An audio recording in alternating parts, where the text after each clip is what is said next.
Hello gamers, skipping those boring intros.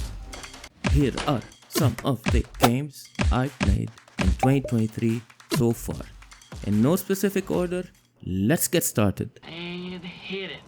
Unpacking is the epitome of puzzles and chill gaming. Developed by Australia's Witchbeam Studio, unpacking is a unique concept that revolves around, yes, unpacking personal belongings by clicking on boxes. Your main objective is to place each object which is meticulously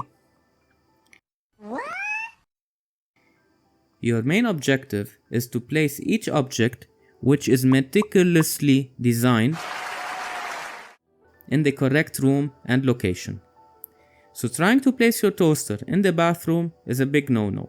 There's an achievement for this, by the way. Throughout my gaming session, I maybe ran into one or two objects that I was not able to identify, so they start flashing red, indicating an incorrect location.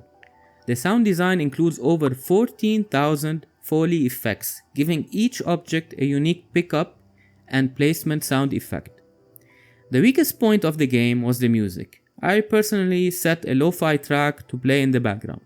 The game can be fully played with a mouse and will take you around 4 hours to complete as you move through 8 stages.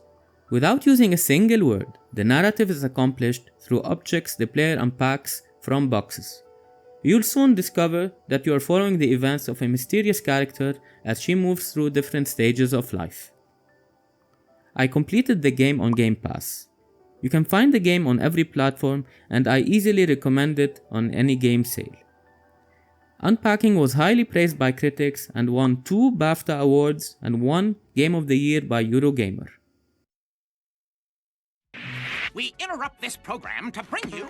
Before we continue, here is a trivia question and the answer is related to one of the games covered in this video.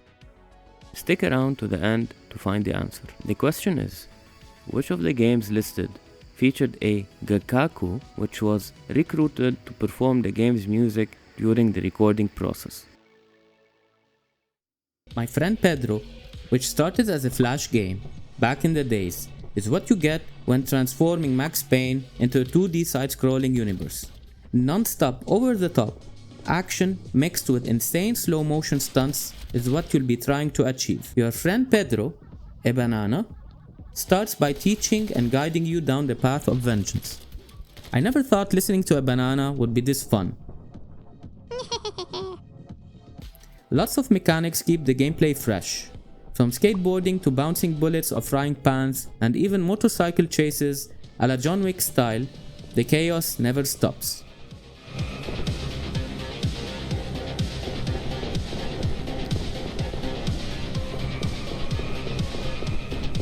A good variety of weapons and a generous checkpoint system keeps the game fresh, encouraging players to experiment using different stunts while maintaining crazy multiplier numbers.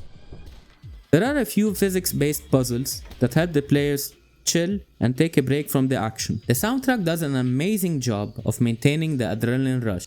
The game is potato certified and runs gorgeously while supporting native ultra-wide screens. I finished the game on Game Pass in under 4 hours, however there is room for replayability if you want to collect the S ranks on every mission. Available on all platforms, the game is easily worth a purchase when on sale and received numerous awards such as 2019 Most Innovative on Steam. The game is developed by Dead Toast Entertainment using the Unity engine and published by Devolver Digital, who by now are well known for their quality products. I'll leave you now with an intense gunfight scene from the game. There was a firefight!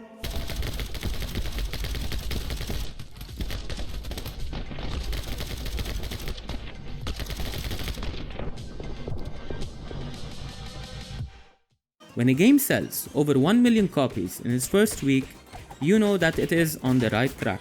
Teenage Mutant Ninja Turtles Shredder's Revenge is what happens when you find a time travel machine and go back to the 80s.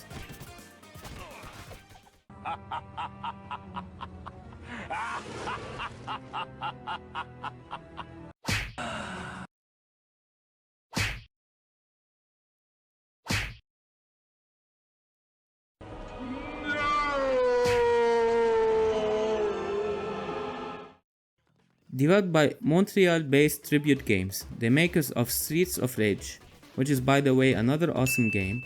The game is a side-scrolling beat-em-up for up to 6 players, both online and local. Each fighter has a unique set of moves, super moves, and skills, allowing the build-up of intense combos. Dodging is an essential skill to learn, allowing players to avoid damage and maintaining their combo streak.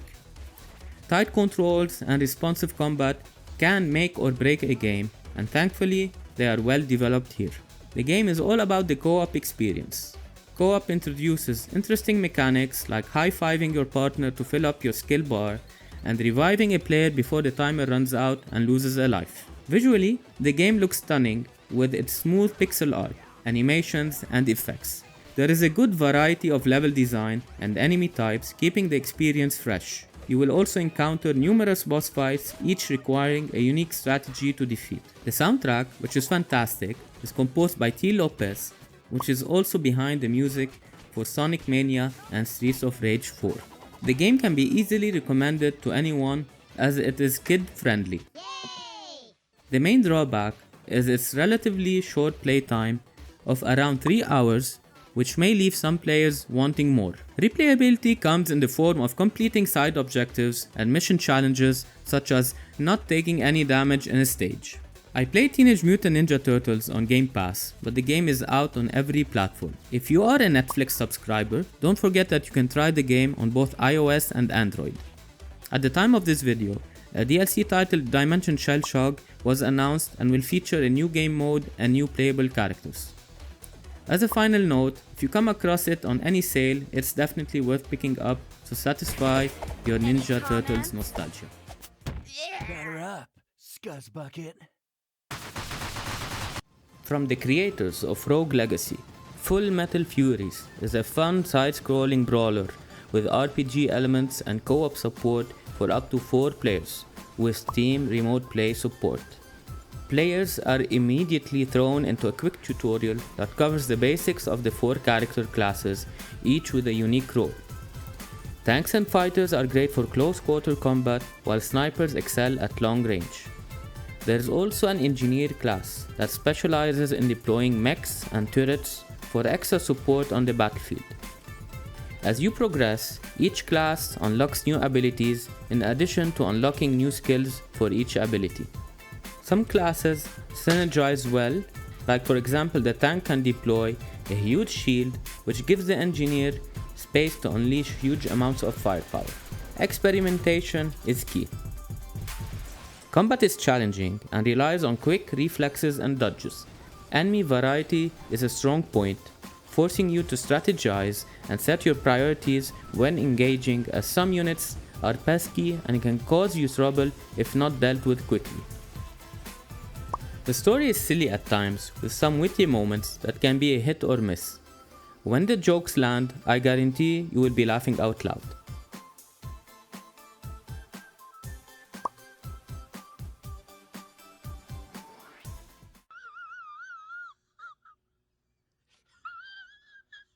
Visuals bring back memories from games like Castle Crashers, which is always a great welcome. This is not to forget the unique camera effects and different perspectives that keep the experience fresh. I completed the game in co-op mode using remote play on Steam in approximately 10 hours. Unfortunately, while researching the game, I discovered that it failed to break even and was considered a massive failure. I hope we see more from the devs. Full Metal Furies is easily worth a purchase if you find it on sale. I discovered Exo 1 by mistake while browsing for a short game to enjoy on Game Pass. Inspired by Journey and Tiny Wings, Exo 1 is a simple and easy to learn game that directly throws you into the action, starting with a quick tutorial. The controls are straightforward. All you have to do is slide down hills and jump at the right moment to build momentum. You then unlock the ability to transform into a frisbee, allowing you to glide even longer distances. The objective of almost every level is to reach the blue beacon, which you can visibly see from the very start, allowing you to track your progress. A small warning to gamers who suffer from any form of epilepsy: as there are intense flashes at the end of each level. If you want, you were drifting.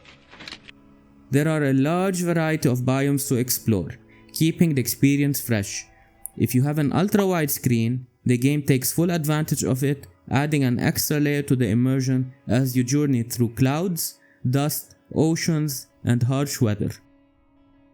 Remember that there is no right or wrong way of completing each mission, so exploration is up to you, as you might be rewarded by locating power-ups, allowing you to glide even further.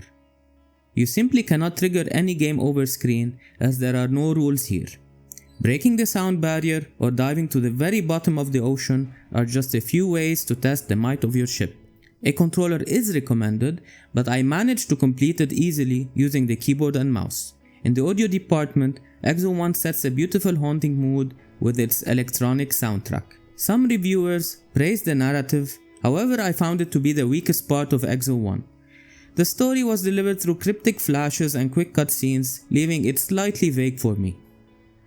I completed the game in under 3 hours, making it a fun and chill experience that can be completed in one sitting.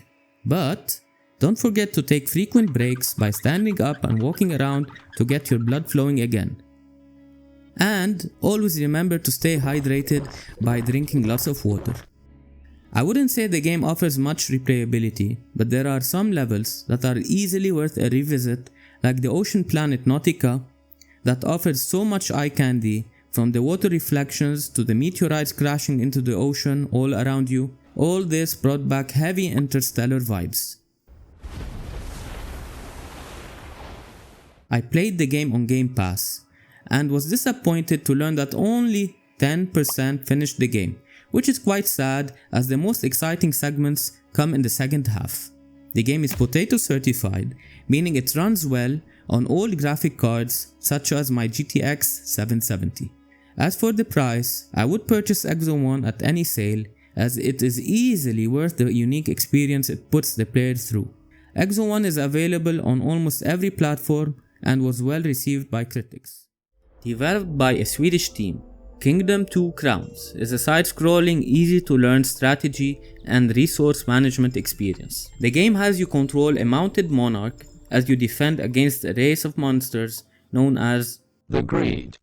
The game quickly opens with a basic tutorial revealing the simple controls consisting of a few buttons. Use the left and right arrows to traverse the landscape, recruit villagers by dropping coins. Villagers will then pick up a job based on the equipment they receive. For example, if they come across a bow, then they hunt for food during the day and defend walls at night. There are many other jobs that include builders, woodcutting, and farming. It is up to you to manage your needs and expand the kingdom. You need to keep track of the night and day cycles, as, you guessed it, The Greed will attack during the night and some special events which I won't spoil. Expanding too fast is a recipe for disaster, so make sure you keep a steady tempo and avoid being greedy. To move on to the next level, you will need to construct your wrecked ship. You will also collect rare gems, which you use to unlock special features and powers. I truly recommend you go in blind, as the game heavily relies on exploration and testing all the mechanics, which is where all the fun lies.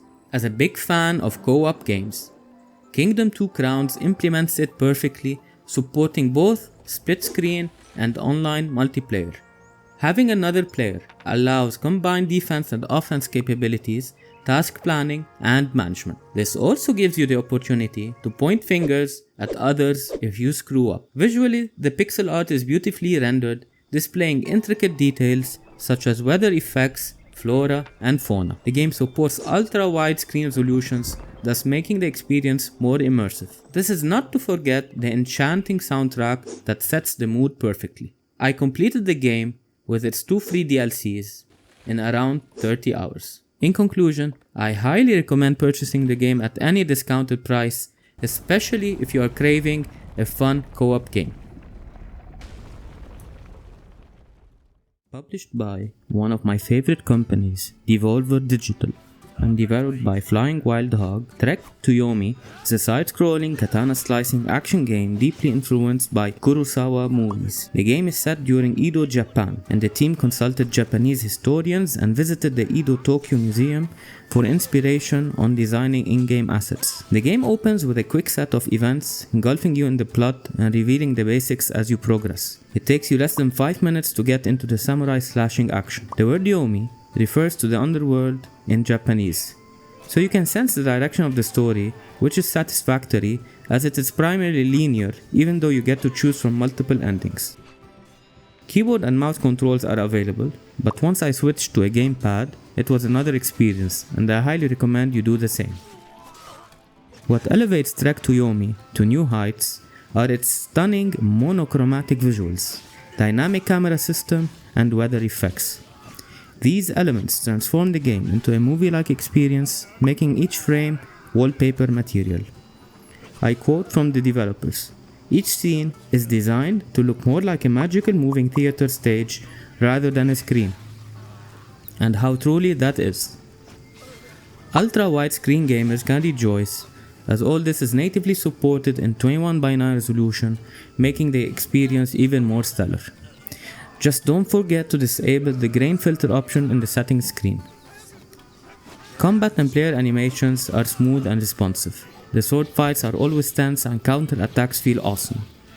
In addition to the katana, the player is offered multiple weapons, such as shurikens and a bow and arrow. Ammo for these weapons are scattered in hidden areas, thus encouraging players to explore as much as possible. Exploration also allows the player to upgrade their stats, such as stamina and health. The downside of the combat is that you can learn a few combos and use them throughout the whole game, thus not encouraging players to learn new movesets. Enemy variety could have used a boost, as you encounter the same rehashed enemies throughout the story. There are a few boss fights that can present a challenge, but they aren't a major obstacle. Music, sound effects, and voice acting are other strong points of Trek to Yomi.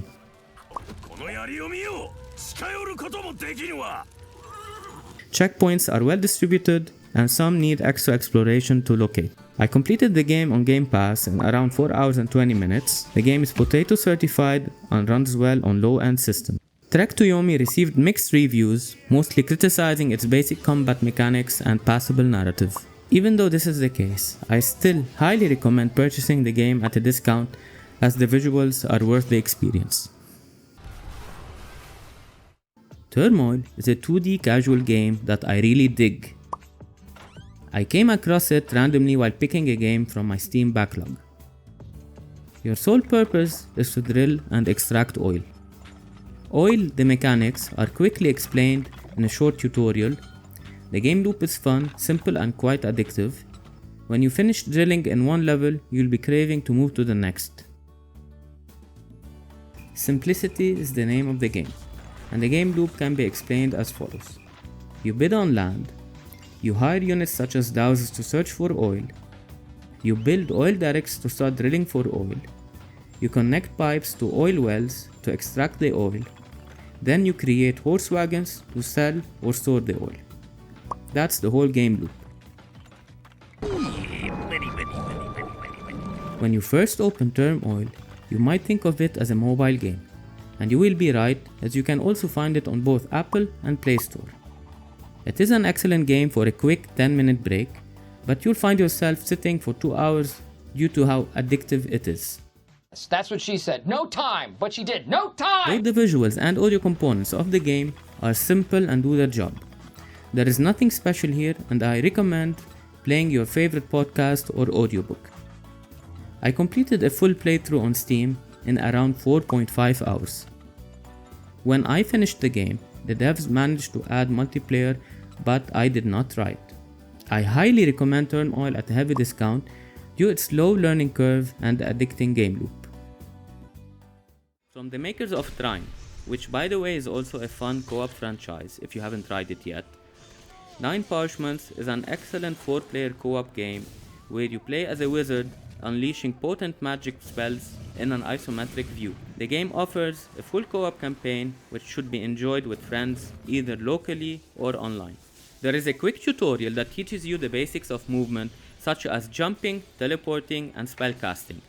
Aiming might need some practicing before you start targeting your enemies accurately. Spells fall into different elements such as fire, ice, life, death, and electricity, and mastering them is essential, as you will need to counter the many enemies you face, which are color-coded to resemble the elemental type.